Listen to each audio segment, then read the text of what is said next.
Opening day na naman ng inyong miss na Premier Volleyball League. It is still Season 3 ng inyong PVL at sisimulan natin today ang ating Open Conference. At napaka-exciting po ng ating Open Conference dahil meron tayong mga new teams, returning players at sigurado naman mga new Kapamilya viewers. We welcome you to our live coverage from the Philoil Flying V Center in San Juano, ang tinatawag nating Volleyball Central. At tayo'y may doubleheader para simulan ang ating Open Conference. Manguna na dito ang ating Air Force Lady Jet Spikers na babalik dito sa inyong PVL, going up against the defending champions Creamline Cool Smashers. At maya-maya po lamang sa ating second game, Bangko Perlas will go up against the Petrogas Angels, fresh from their championship nung Reinforced Conference. Maraming salamat sa inyong pagtutok dito po sa inyong PVL. For ABS-CBN Sports, I'm Boom Gonzalez, tuwang-tuwa at makakasama natin si Therese Gaston, ang ating panel at large, and of course, Andrea Mulia Kanda. And you are of course watching us on all our viewing platforms, SNA and Liga, and then on high definition on SNA and Liga HD, and of course online on sports.abs-cbn.com/pvl/livestream and on premiervolleyballleague.com. Handa na po kami. Simulan na natin ang inyong PVL 2019.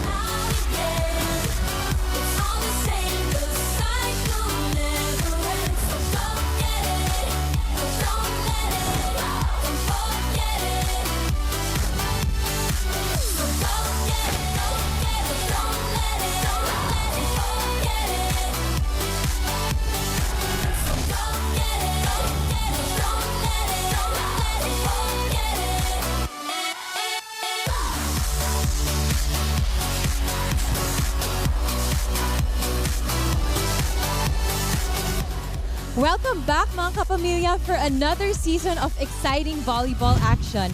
It is day 1 opening match of the PVL Open Conference at maya-maya magtatapat ang Air Force Lady Jet Spikers kontra sa Creamline Cool Smashers. Muling magbabalik ang ating Lady Jet Spikers after missing out on the Reinforced Conference. Abangan natin ang pagbabalik ni Wendy Semana, May Ann Pantino, and also welcoming back Judy Ann Caballejo. Para naman sa Creamline Cool Smashers, though they were unable to bag that Reinforced Conference title, they are coming back stronger and looking to redeem that Open Conference crown. Now, let's see what they have in store for us later, as the Air Force Lady Jet Spikers will take the first win on the return, or if they will hand it down to the Creamline Cool Smashers. What do you think, Boom and Ann? Exciting. Yung mga storylines natin, Therese. Exciting because I'm working with you for the very first time, so yes. I'm happy. And I'm working with my longtime volleyball partner, of course, Ann. Sobrang ganda ng ating mga stories dito going into the Open Conference. Tama ka dyan. At kanina nga, we were so enthusiastic and passionate talking about these new teams, the returning players, na pag-uusapan pa natin maya-maya. Tama. Tignan natin ating tournament format. It's a new tournament, so let's see how we are gonna go through the 9 teams sa inyong PVL Open Conference. Maganda ang at maraming abangan ng ating mga volleyball fans in this conference because there will be 9 participating teams, which in the preliminary round, teams will play each other twice. So as we know, itong top 4 teams na mamamayagpag dito, ang number 1 and number 4 team will go up against each other, while teams 2 and 3 will play in a best-of-3 series. Now, in the finals, the semis winners will play in a best-of-3 series as well, where the semis losers play in best-of-3 series for third place. And because we have 9 teams, medyo matagal natin dadaanan yan. It's not a short tournament, but every game counts and it starts today. The defending champions will show up today, and the fresh from the Reinforced Conference naman na Petrogas Angels also showing up today in the opening day. So syempre, Therese, alam natin pag ganitong Open Conference, pag ganitong bagong conference, meron din tayo inaasahan mga bagong viewers na makakasama. Tama? Yes, mga kapamilya, join in on the fun and tweet us at ABS-CBN Sports and use the hashtag PVL2019 for your thoughts and comments on the game. Also, check out our exclusive photos on Instagram at ABS-CBN Sports. Keep up to date on all things Premier Volleyball on the country's #1 sports website, sports.abs-cbn.com. Also, don't forget to like, share, and follow our Facebook page at Premier Volleyball League. Guys, we're almost 1 million followers, so if hindi pa kayo nakapag-follow or like our page, like it now because right now we have 975,121 followers. Wow, lapit na. The number is on your screens. Malapit na. Konti na lang. So our new viewers, samahan niyo po kami today. Maraming bouncy threes para sa atin. At babalikan natin siya maya-maya po lamang. Kami naman ni Ann magbabalik para interview ng mga coaches ng Lady Jet Spikers and the Cool Smashers when we come back dito sa inyong PVL 2019.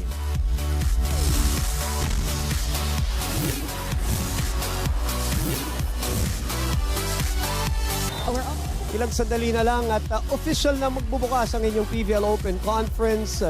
Ating unang laban, as you mentioned, the Lady Jet Spikers and the Cool Smashers opening ating PVL Open Conference live dito sa SNA. At kasama natin ang assistant coach ng ating defending champions, the Creamline Cool Smashers, Edward Tega, joining us here on the table. And maraming salamat sa oras. Unang-una, this is the first conference in the last 2 conferences na papasok kayo na coming off a loss. I don't want to bring it back, but I'm sure you guys use it as motivation. How is the team going into the Open Conference? I think sa trainings namin makikita na sobrang hungry talaga ng players to get that championship back sa Creamline. Do you think, what do you think will be the advantages also of the team now having Coach Ty Bundit at the start pa lang of this conference? Tama. Definitely yung preparation namin, diretso agad sa system ni Coach Ty. Unlike yung last conference, kailangan namin mag-adjust. So, ngayon, medyo getting back to the rhythm na sinet ni Coach Ty last year. Is Creamline used to being favored already dahil regardless of whether you lost in the finals or not, on paper, lagi kayong, di ba, one of the favorites, if not the favorites. And it's the same dito sa Open Conference, lalo na All-Filipino. Are you guys used to it already? You don't think about it anymore? What's the mindset for Creamline? Siguro grateful lang kami na maraming sumusuport sa team, pero hindi namin yun nagiging basis for our kung paano kami magpo-perform. Pero ginagamit namin yun as inspiration to perform better every game. Alright, the last conference, I believe you started the conference with a loss, hoping it won't happen for your Creamline fans. Good luck today, Coach Ed, at maraming salamat. And as we said earlier, on paper, this is, still the team to beat, and they are the defending champions. That's right. And this team has been solid. So it's been the same set of players. Of course, in and out, nagkaroon ng reinforcements, but the core is still there. Okay, let's look at the lineup. Let's look at the Creamline Cool Smashers and how they're going to approach this Open Conference. Look, the numbers and the players and the names are still going to be there. And as Ann pointed out very well from the very start, Coach Ty is here. Yes, so he's back. At yun nga yung sinabi ni Ed, it's good that they're getting back into the rhythm na naumpisahan nila kay Coach Ty. But again, I go back to the point that this team is still very much solid. You'll see the key players and on your screens. Ito pa rin yung mga matutunog na pangalan na nakikita nating parte ng Team Creamline. And a lot of the Eliza Valdez fans are going to be excited because no imports. So she might be the import and will act and play as the import of the Creamline Cool Smashers. They're going up against the returning Lady Jet Spikers at kakausapin natin ang kanilang coach sa aming pagbabalik dito sa inyong PVL 2019.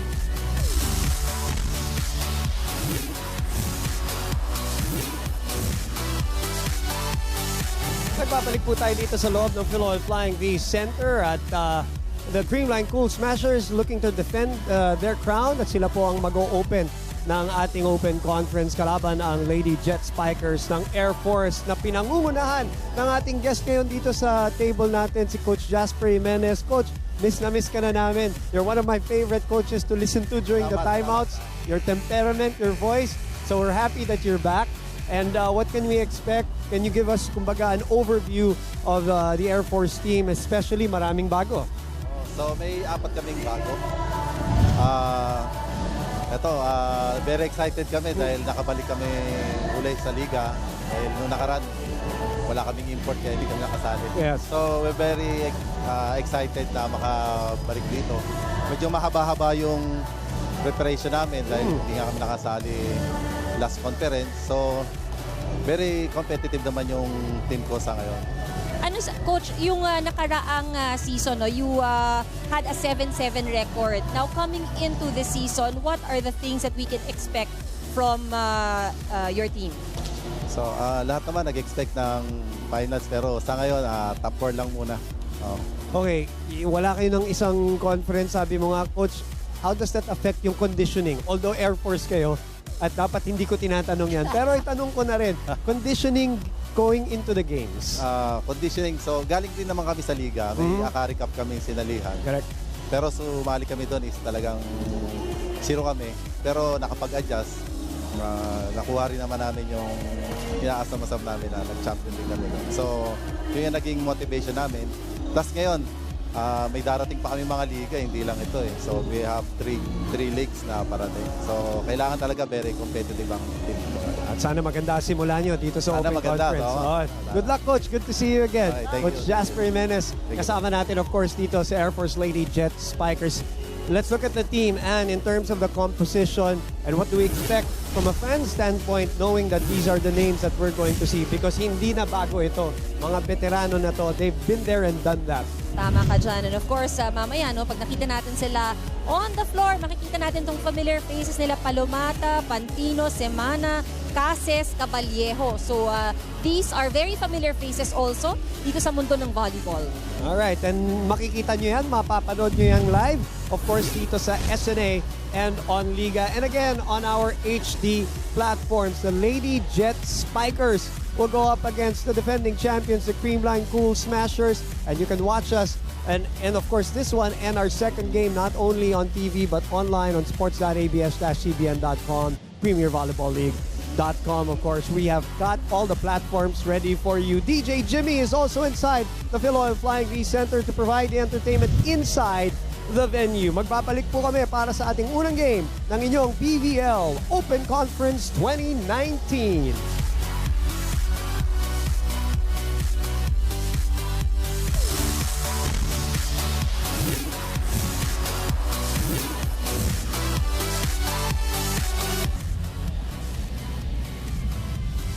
Presenting our officials for this match. First referee, Mr. Bobby Celso, National Referee. Second referee, Mr. Yul Benosa, International Referee. Let us welcome our starters from our Lady Jet Spikers of the Philippine Air Force. Let's begin with their team captain, number 7, Sergeant Wendy Ann Semana. At number 4, Haven Sabas. Wearing jersey number 9, Airwoman Second Class, Josa May Cabalsa. Number 13, Airwoman Second Class, Del Palomata. Number 16, Airwoman Second Class, Angel May Antipuesto. Iberos, number 3, Glyza Jane Maquinto, and number 5, Mary Ann Almaceda. Head coach, Master Sergeant Jasper Jimenez. Calling on our defending champions, our Creamline Cool Smashers. Team captain, number 2, Eliza Valdez. At number 5, Risa Sato. Wearing jersey number 7, Michelle Teresa Gumabao. At number 10, Maria Paulina Soriano. Number 12, Julia Melissa Morado. Number 15, Jessica Margaret Galanza. Iberos, number 11, Kyla Atienza. And number 22, Melissa Gohin. Head coach, Mr. Anusorn Tai Bondir.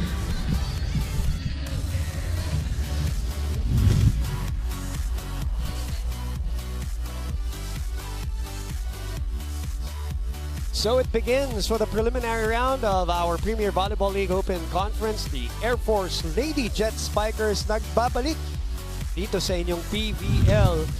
That's the lineup on your screens. At nagbabalik naman para siguraduhin kanila ang corona pa rin.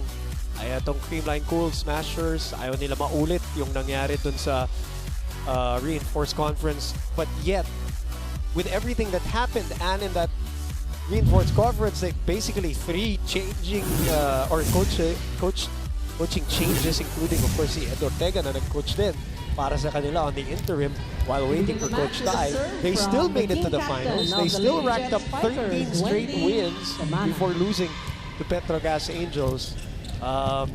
Pero yeah, now they want to start fresh. And speaking of starting fresh, we welcome back officially to the PVL Air Force Lady Jet Spikers, who get the first crack dito sa ating open conference.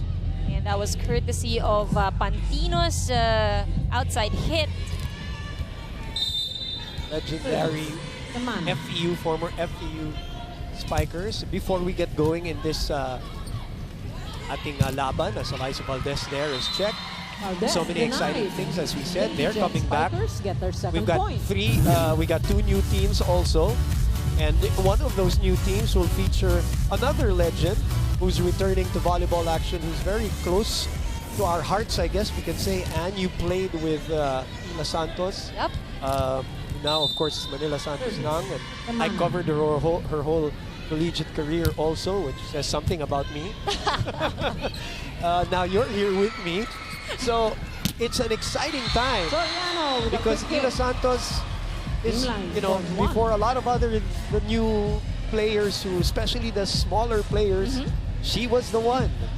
And of course, she was an inspiration to a lot of the players that we actually see now. Kasi during her collegiate years, high school, yung mga ibang players na nakikita natin naglalaro ngayon. So Tulad ni Eliza. Tulad ni Eliza, that's right. So she is actually one of those, we'd say, shorter players who really made a very, very big impact in the collegiate level during her UAAP days. Exciting yan. As exciting naman ang ating palitan dito between Creamline and the Air Force Lady Jet Spikers for 2-all. I said in the pregame, and a lot of the Eliza fans like this open conference because they know, diba? A lot of the balls are going to go to her. This is the Eliza Valdez that we've known and seen over the years without the imports. And this is an exciting time for the Valdez fans. And we're seeing how both these teams, of course, itong Air Force, pinapakita nga nila, talagang sinabi naman ni Coach Jasper Boom that they haven't really stopped. They've been constantly engaging themselves in tournaments, games, training. Kaya naman talagang pinipilit nilang sabayan itong galaw ng Creamline Cool Smashers. But nakikita natin ang sagutan so far when it comes to offense. Alamata with a kill there, 3-all, and we all know the capabilities of Coach Jasper Jimenez, one of the most likable coaches you'll ever meet. As Gumabaw pounds the pavement. Team line up by 1. 4-3. Ang ganda ng simula natin dito. It's a good close start for both these teams. Semana sa gitna. Atienza was there. Morado to Galanza. Yan ang kadiagonal ni Eliza. As Eliza is serving, Gemma Galanza now will be the primary attacker on the open.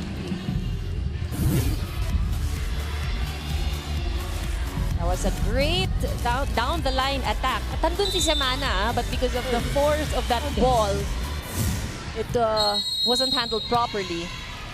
Positional fault called on the Lady Jet Spikers. Rotation error. 6-3. Ito na. The biggest lead so far. A little separation by the defending champions. Back set. Great setup. Gumabaw chasing, keeping it alive. Chance ball para sa Air Force. Semana muli. Palomata binitin ng konti. Palomata was still there. And that point is still alive. Chance for Creamline here. Open to Galanza again. And another kill Well done, courtesy of the former Kalamata. Adams and Soaring Falcon. 7-3.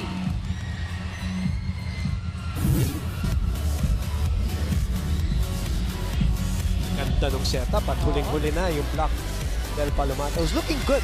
Looking very mobile in the net. Valdez. A little quicker on her lateral movements so far. And just as you Kalamata mentioned, over the block. she scores. Goes with that 37. hack.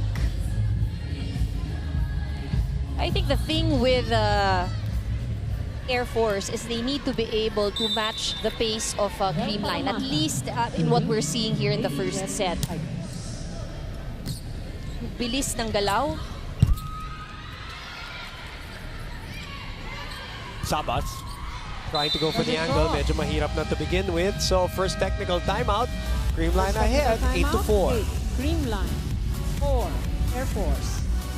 Dating pangalawang laro mamaya lamang. Baco Perlas will test the Petrogas Angels in our second game, and that's a I use the word test because it is going to be a test, and for the Petrogas Angels, the champions of the Reinforced Conference, they're coming into this one without the imports. They had outstanding imports, as you know, and partly because of the big reason why they won the championship was that in the Reinforced Conference, what you can say 60-70% of your offense diba, goes to the imports. Now this is going to be a refreshing test for the Petrogas. That's right, and I'm sure there are a lot of people who are really looking forward to seeing them. Solid all-Filipino lineup. Right? Soriano. Kabagandang tapatan niyan against Banco Perlas. Yeah, so many, sabi natin nga sa simula, no? So many good stories as Creamline miscommunication there on defense. You know, Motolite is coming in with a full lineup this time. Hindi yung katulad ng Reinforced na they had barely, 2 to 3 weeks to prepare. They actually had like, 4 or 5 players on their lineup prior to the start of the conference. And then you have, you know, the new teams in Chocomucho and Chef's Classics. And of course, the returning Air Force team. So there's so many things to look at for these 9 teams. And Myla Pablo, we're hoping that she is healthy and ready to go finally for the Open Conference. Yes. I miss seeing Myla Yeah, Pablo. we've missed her because of the injuries. So that's why everyone, most especially her fans, talagang inaasahan na very good recovery yung kanyang pahinga. 6. Serving 9. That's Jay Sabas getting the point back. 6 will be serving 9. Air Force team looks like they're in shape. Even Wendy Ansemana looks like she's trimmed down and ready for this conference. And I asked Coach Jasper because there are a lot of new faces in this lineup. Ang sabi niya, they've managed to train as a team na solid for the past 7 months, which is a good sign because it means that in terms of gelling and composition, everyone is comfortable with each other. Ganda nung bitin ni Gemma Galanza doon. Deceiving the defense of Air Force, getting the point. So she's in the service deck, which means Alyssa Valdez balik sa harap. Double contact. That won't do, says the referee. 2 touches. Hold on. About. So we both have the Army and the Air 11-6. Force here, this conference. The Open Conference, which begins today. Remember, you can tweet us at ABS-CBN Sports with the hashtag PBL2019. Dinala sa kabila. Pantino. And off Mayan the block. Pantino able to get it through the 11. block. Mahabal ng 4. Look at that set from Wendy Han. Former UAP champion and MVP. Semana, of course, a lot of people looking up to her dahil hindi lang setting position ang kaya niyang gawin. She's probably done all positions. Right. Valdez. Semana will open back to Mayan. Taas para kay Pantino. Valdez flies. But it's out. Ball is out. Point and serve for the Air Force.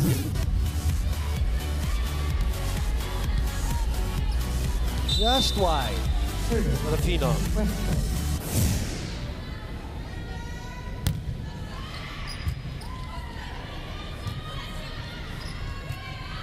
Chance ball para dito sa Air Force. Semana, Palomata.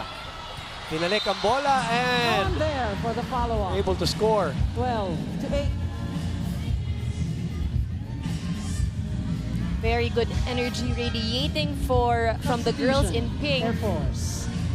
9 out, 11. Caballero in.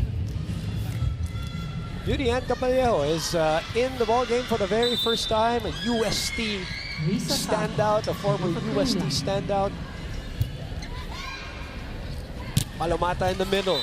When it's right, Palomata and with it's the a back good break. set, tough to 9, stop. serving 12. El Palomata. And it's also good to activate Palomata because she is the tallest player on the floor. Wendy Semana. team No captain. question.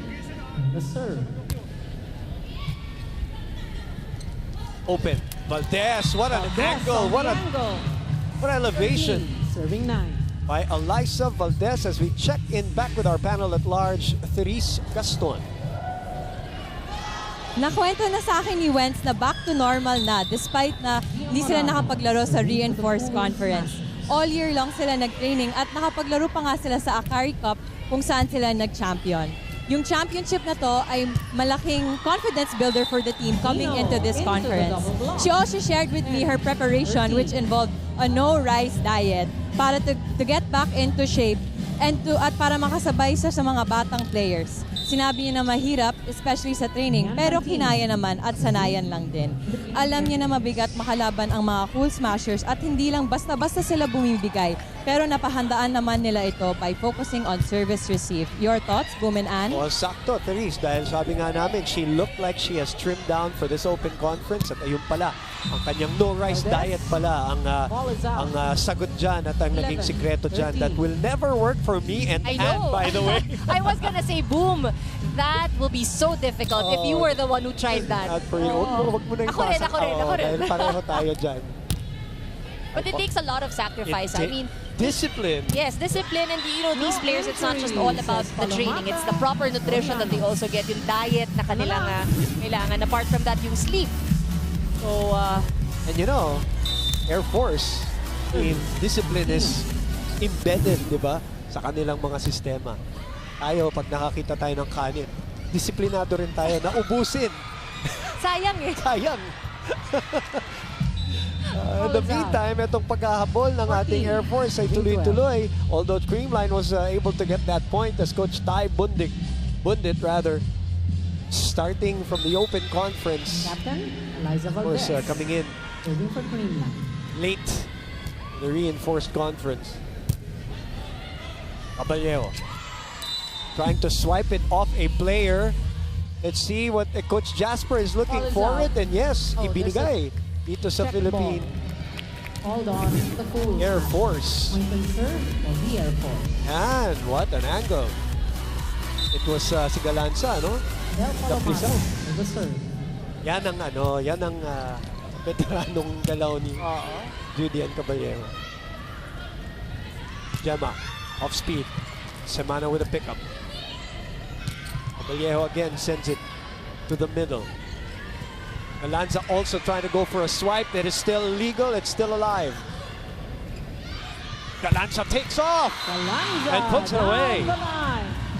The Lance has been having a good start for the Cool Smashers here in the first set. Nakakarami na ng puntos itong si Gemma.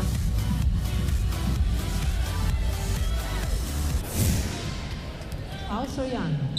Pao Soriano. Ashley. Deck to serve. 9 attack points for both teams. So we have really good action here so far. Blocked. Nice pickup by Balmaceda. Gia pinili si Sato and Sato puts it away. Second technical timeout. Perfect 16, setup. Creamline. And 13. 3-point lead Air for the Force. Cool Smashers. DJ Jimmy is also back with us with the PBL family as we continue our opening day festivities sa ating Philoil Flying V Center. Boom Gonzalez and Remulla Kanda for you.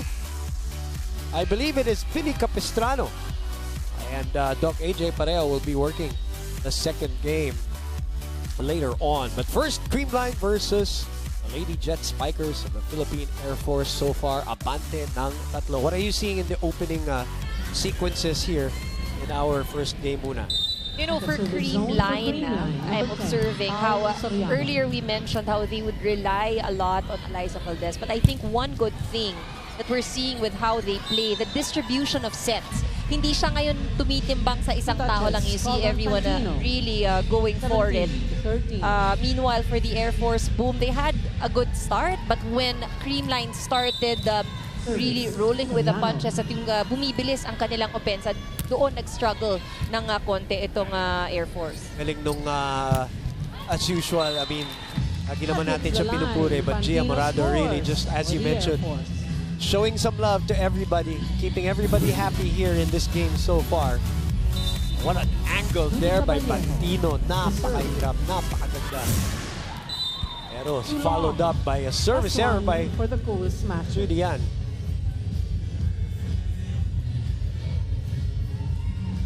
Coach Jasper Jimenez joined us at pregame earlier. Mitch Gumabao for Creamline ahead by 4. Semana.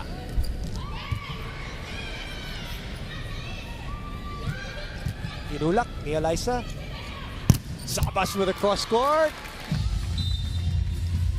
Off the hand of Atienza. Very diminutive, but itong si Jay Sabas has got some bounce, has got some spring, has got some power. Look at that form. Sabas.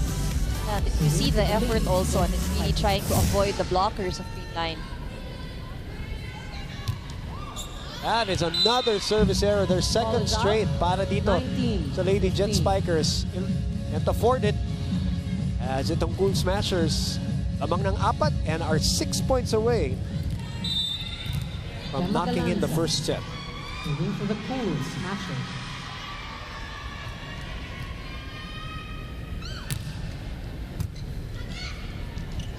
Sa gitna. Nice spot there Antipuesto. by 16 to Antipuesto. Well placed, and clearly walang depensa. She looks like she's put on some weight.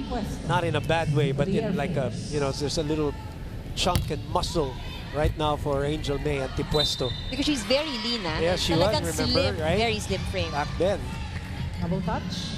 Yamorado is called for a 17. setting error. Apparently, she disagrees. Let's look at that. Antipuesto. It's tough to call. Left-handed save by Gia. They're going for the quick. Coach Tai knew it already. Coach Tai was calling it from the sidelines and 20. to expect the quick.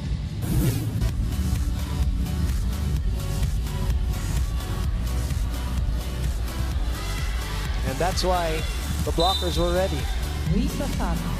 Moving for the Cool Smashers. The Air Force plays are being really read.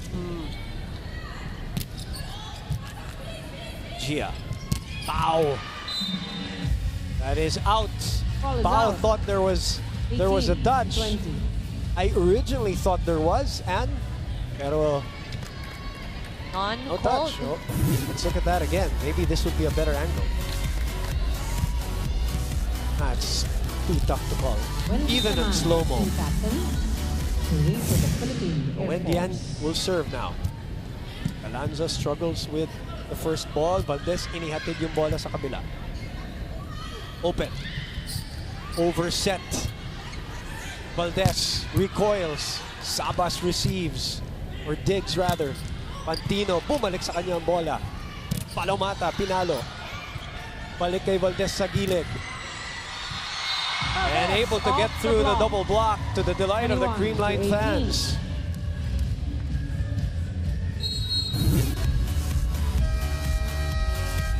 I'm out. Lady Jet Spikers. That's right. Coverage is very important. The Air Force. Nawala that time for the Jet Spikers. Naromput, ika nga. Sa lahat ng bagay, huwag natin madaliin, ha? Okay, mataas naman yung bola, antayin natin. Kung kukunin natin dito, pwede naman natin abangan sa baba, eh. Okay? Tsaka yung service natin. Okay, service naman yan, eh. Pagka i-convert natin, ipasok lang muna natin bago daanin na lang natin sa block at tsaka depensa. Kasi parang nanggigigil tayo eh. Gusto na natin patay sa service eh. Darating yon. Pero kung nagka-error yung kasama natin, yung pangalawa, ipasok mo lang kasi babawi tayo ng depensa. Okay ha? First ball natin. First ball lang natin. Okay. First ball. Tatlong service errors din. Ang kanilang Points out Nakumit for the nung, Bulls ating Smashers first set. in set number 1. Li Wong At the service in zone, attendance. their setter, number 12. Motolite players Gia also Morado. in attendance.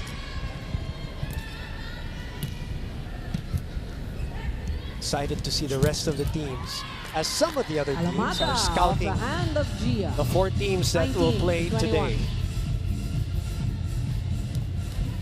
During the huddle, no, we were listening to the Jet Spikers. Very calm.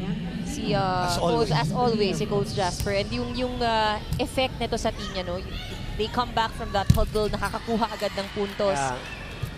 I like it. It's always, parang there's always no panic. It's not frantic, his timeouts. 22 Ano? to 19. Eliza getting that clean hit Yes. cross court. The opposite side. Huh? Gemma Galanza will be back in front. Eliza Valdez will serve. Liza Valdez. Bumabaw, Pau Soriano, full front line pa rin para kay Coach Tai. Kinaliwa, Ipalumata, they won't call that.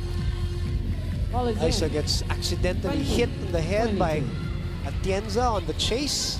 It happens to all these players. Did it happen to you yesterday? I heard you were on the court Yes. in an intense match yesterday, and Season 60-ish. So, with it's a combination of Ateneo, Lasal, and may tayo import pa kami, si Pitoy, Pachari, Sangmuag. Abaw on the hit waiting out. for my partner to stage a 23, comeback also, so that there's media coverage and mayroong hype. And by the way, I'm not kidding. I'm half joking. That was our theme yesterday, Diba? inspired by the comeback of Manila, Santos Dang. Even if I lose you here at the side, if we can watch you play again there, we would be very happy. In the meantime, 21-23, dikitan tayo dito sa dulo ng ating first set. Etong Creamline Cool Smashers, not yet out of the woods, so to speak. Well, let's see the reminder of Coach Jazz, ayusin ang kanilang serve. May pagkakataon sila dito. That's a great decision by Antipuesto. Hindi pa nakapwesto, so to speak, itong Creamline sa depensa. And Antipuesto has been targeting that area. Napilitan si Coach Tai, tumawag ng timeout, ang kanyang abante, isa na lang. Happy, concentrate.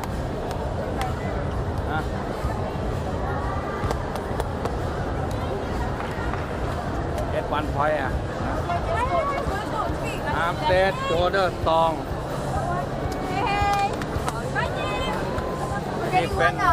Defend. Defend. No power. Defend high. Cannot defend.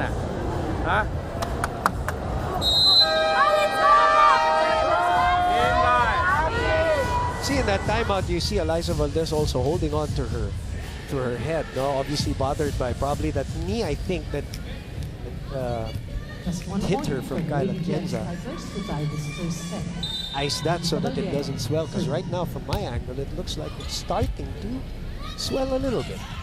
As Kumabao responds after the timeout, doing what she does best Set point advantage. ever since her collegiate days, as Phil, Substitution. Kainglet, Cayetano 7-8. will appear here to serve and hopefully for them finish the first set. Cayetano, the serve. Semana. Antipuesto, pagkakataon dito para sa Creamline. Pinuntahan si Sato, Caballero. Sabas ulit. Caballero with a pickup. Semana opens up. Sisiksikan dun sa kabila. So dinala kay Galanza dito sa dulo. Safely sent to the other side. Morado will open to Gemma. And Gemma overshoots. They're looking for a touch. There a touch. Abiceles says All wala. out. Point and serve. The Lady Jet Bilis tong action eh. Oo. 3-4. Let's have a look. Woo! Even with the, again, So hard to, slow-mo. so hard to see. But there wasn't any change in the direction of the ball. Sometimes even those TV angles are deceiving. Nice serve by Sabas. Buhay pa to. Chance here for Air Force. And that is going to be a touch. Celis, referee Celis will talk to the linesman.